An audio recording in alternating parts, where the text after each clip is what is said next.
Hello and good evening to everyone. Today I'm going to talk with you about how to get from zero to hero in consumer mobile app insights. So many times in the past, I've experienced this situation, and I guess that maybe a few has done as well. So I wake up in the morning and I want to know and understand what is going up with my app. By the way, it can be any app. It doesn't have to be just a mobile app. It can apply to many other domains or products. So I wake up, I open up the Facebook Ads Manager dashboard, and I can see what happened on Facebook. And then I open up Google Analytics and I can see other charts. And then iTunes Connect, Google Play Console, AdMob, and AppsFlyer, and many other dashboards. And every time and every dashboard, I can see one single data point. And that brings me to this emotion. So why am I feeling like this? Because every time that I'm doing it, I see 1 point here, 1 point there, 1 point over there. But I can't connect between them and understand what's really going on along the entire funnel. And I really want to know. I want to know how I can optimize and how moving one thing will lead to something else.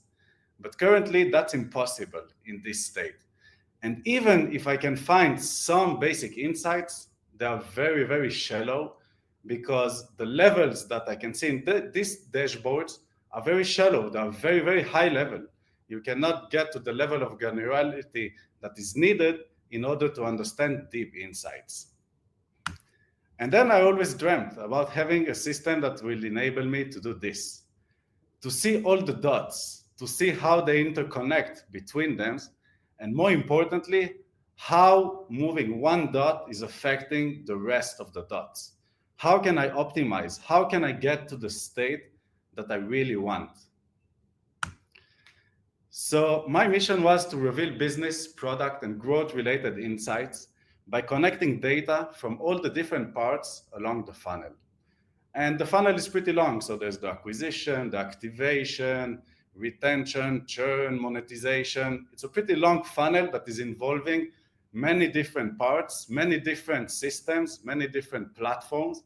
And the data is just scattered all over.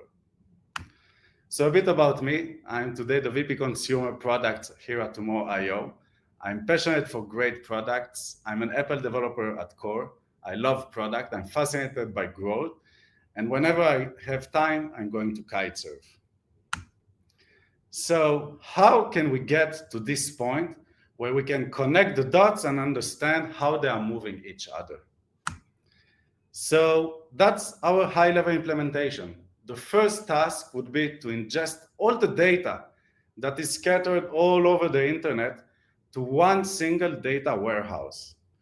Because when it will be in one single data warehouse, we'll have the ability to model the data and to connect between the different data sets and understand how they interact with each other. After doing that, we'll be able also to visualize those answers to business growth and product questions in order to enable and empower other people in the organization also to deep dive and find by themselves answers to their questions. So let's look at how a basic data stack of a mobile consumer app looks like. First of all, we have the mobile platforms, Apple and Google, and they hold a lot of data, starting from how many impressions the product page gets, what's the conversion, how many downloads, installs, uninstalls, and many other parameters. After that, there's all the advertising platforms. That's just a few of them. And each one of them is holding the performance data of our campaigns. What is our marketing spend actually doing? I don't know. Third, we have analytics platforms, CRM, A/B testing, and more. And that's also crucial data because that's how we understand what our users are doing. And users from different marketing channels, for example, behave in different ways. And lastly, we have the revenue part that, again, in the subscription economy, in mobile, most of the data is retained by Apple and Google. And we have also all kinds of advertisement platforms that are generating revenue for us via ads. And there's also a lot to optimize over there. AdMob is one example. So we can see that we have a bunch of services that are currently disconnected from each other, and we need currently to manually go and check each one of them and really try to connect between them in our mind. I'm not able to do it. Maybe someone is, but I would guess that most of the people are not able to really do it. So how the data ingestion part looks like. The existing state is that the data is scattered all over, and we want to get to a simple state where all the data is in one single place. We have two ways to do it. The first one would be to build our data pipelines by our own. That would require us huge R&D resources because there are endless parts and services that we want to ingest the data from, and that would require us to read hundreds of API documentation pages and implement them one by one. Then we'll also have to constantly maintain those connections because those API are changing, so we need to adapt every time they change. Third, we'll have to manage all the DevOps and monitoring of all those moving parts, and that will lead us to a time to insights in months. And every little change to add a new data source, to adapt to a new API version, or anything else will require a lot of time and effort. So we won't be able to move quickly. The second option is to use an ETL or ELT service like Rivery, for example. The advantages of that are that the R&D effort is minimal, practically almost zero. The maintenance, zero as well. They maintain all the connector for us. DevOps, zero. And time to insights is reduced to just hours. Honestly, I was really amazed the first time that I've used Rivery, that in the same day that I opened my account, I already had 5 data sources in my BigQuery warehouse. And I was able actually to start playing with the data and generate even the most basic insights. And that was the wow moment for me. So when we talk about that, we also need to mention this point, the ETL versus ELT. So it's not that there is one solution that is always the right solution. I don't believe in that. But in general, I can say that in our case, ELT was the most used case because ELT provides rich historical archive, is more flexible, more scalable, and handles much better large data sets.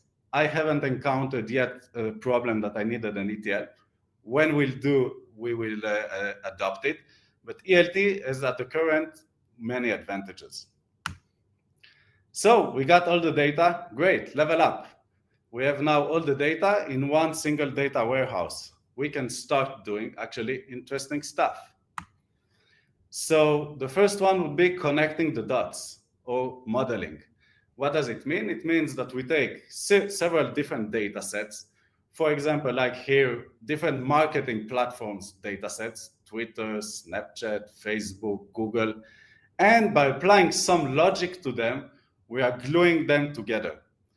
The result of that is one single table that is holding the entire data that we can query and get answers that include the data from all the different marketing platforms. And that's already a really great advancement. So it's not only about marketing data, because now we can actually connect all the dots together, anyone with anyone. And that gives us the power to generate insights about the entire funnel that is corresponding to this data. And now we can start the hard part, which is asking the questions. Asking the relevant questions is also something very hard, but you have time to do it and you iterate. But the moment you already have this data and you are able to do those connections, at that moment, you can immediately already start to generate value.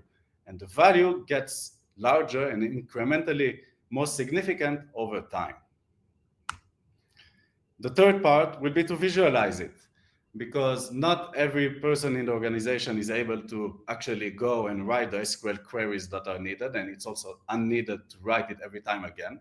But if we visualize the data in the correct way, then we can give the ability to other people to slice and dice it to more granular and detailed view, and even create new connections and find deeper insights. And today, there are also great visualization tools on the market, Tableau, Looker, Power BI, and others. And it's really easy to connect between the data sources and the models to those visualization tools.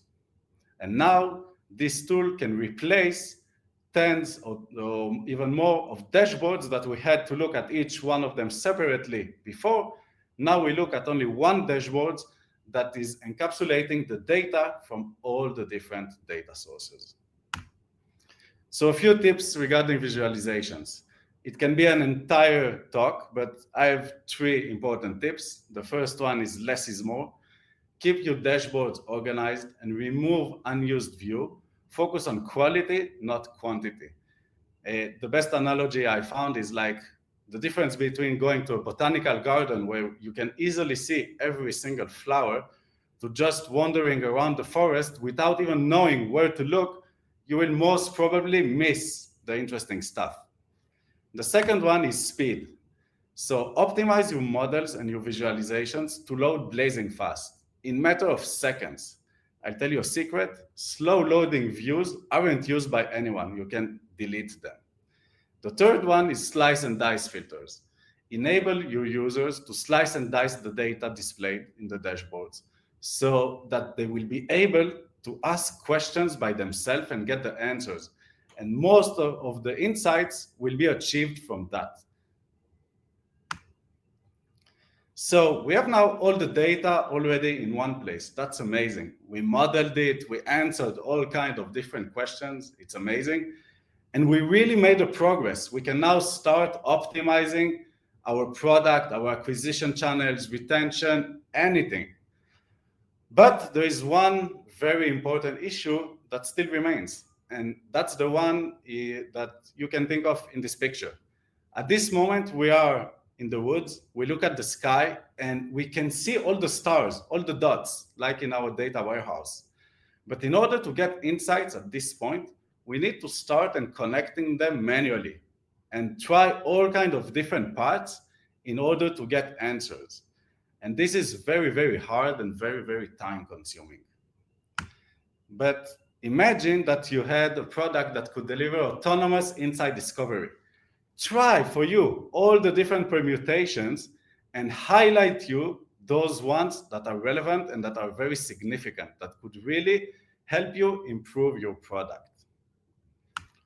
So we are lucky that such system exists. There are 2 options. First, you can, again, build it in-house, hire teams of data scientists, product managers, very complicated and very complex. And also, it will take you a lot of time to get to what you want. And the second one is to use a product like Loops, which basically is running autonomically thousands of analysis and data science models across your data sets that are also available to them. And they create insights that are hidden deep within the data. And they are showing you, if you move this point 20%, the other point will move by 20%. And that's really amazing because it gives us a level of understanding that is much deeper than we could do manually by our own. So if you are not using a product of this kind up until today, I highly encourage you to try one. The second thing we can do now is predictions. Who doesn't know what's going to happen tomorrow? Everybody would like to know that. So actually, because we already have a lot of historical data now, using the right models, we can try and guess what is going to happen with some kind of user based on previous behavior. And that's really, really amazing. So there are 3 use cases for which we could use them. The first one is marketing platform signals with Voyantis, for example. Today, especially after iOS 15 and the entire change in the market, it's really crucial to know very fast what will be the LTV of a user. We don't always have time to wait until that user is converting because then the optimization event will be outside of the conversion window. We really need to optimize to know in the first 24 hours.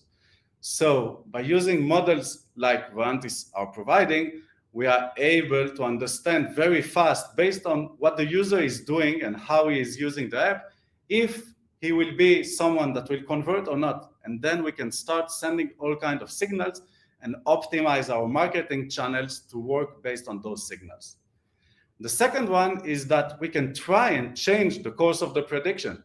If, for example, we predict that a user will churn very soon, we can try and reactivate him. We can get him back into the funnel before he will actually churn or delete the app.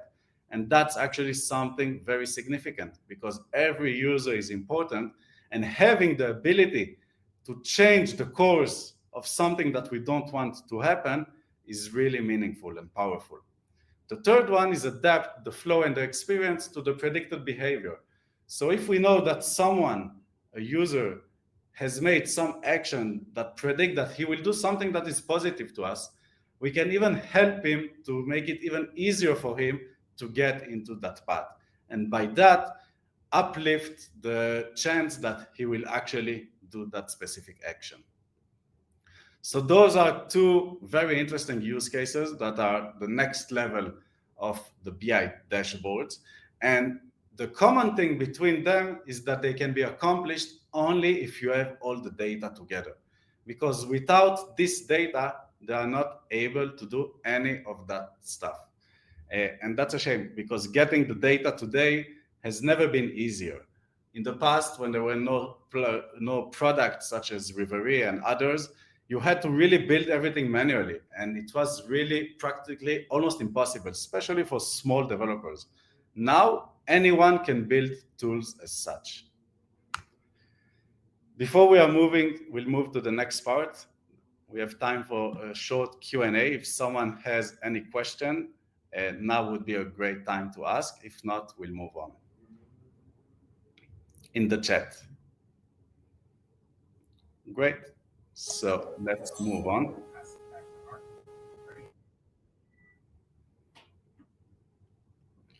So we talked about what we want to do and how we are going to do it.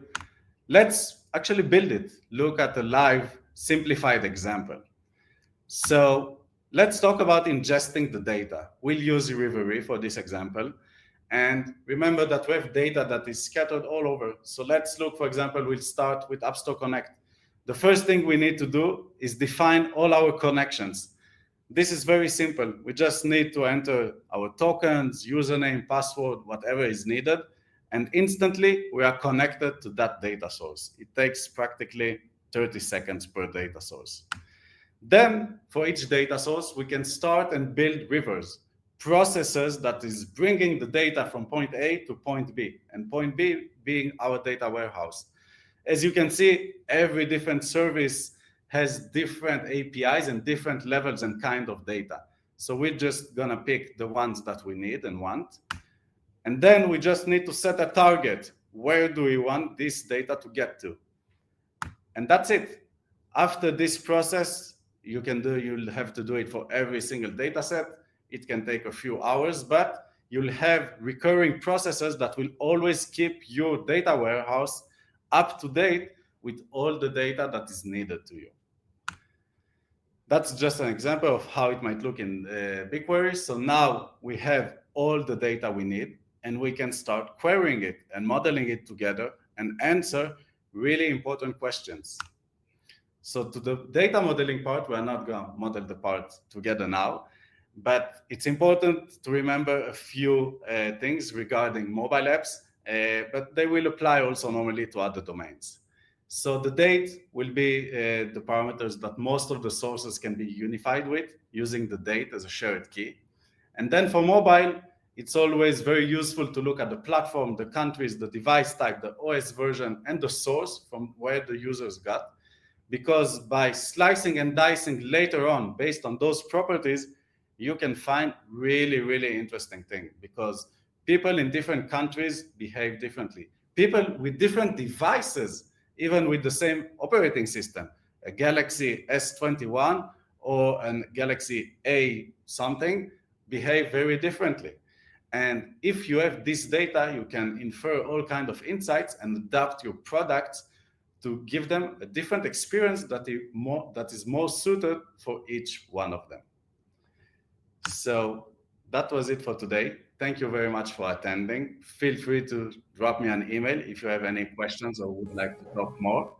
And thank you. Tomer, thank you. That was really super insightful. Thank you very much. Goodbye.